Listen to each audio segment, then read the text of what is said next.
Si Bagyong Domeng ay patuloy na lumalayo sa ating bansa, pero nanatili pa rin nasa loob ng ating Philippine Area of Responsibility. Kasalukuyan, ang layo ng sentro ng bagyo ay nasa 655 kilometers east-northeast ng Itbayat, Batanes. At itong bagyong ito ay wala pa ring direktang epekto sa ating bansa.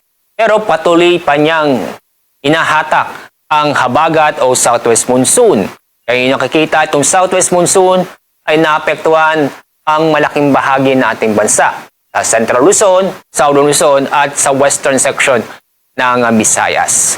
Kaya sa araw na ito, makakaranas po tayo ng maulap na kalangitan na may mga kalat-kalat na pag-ulan at thunderstorm dulot ng southwest monsoon o habagat sa Metro Manila, Central Luzon, Calabarzon, Mimaropa, Bicol Region at Western Visayas.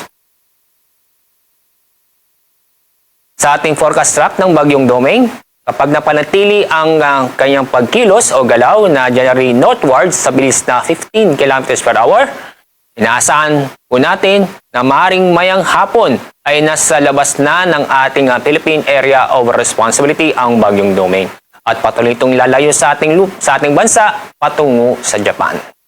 Pero itong southwest monsoon ay patuloy o inaasahang magtatagal ang epekto nito sa ating bansa, lalong-lalo na sa Luzon at sa western section ng Visayas sa susunod ng 2 hanggang 3 araw.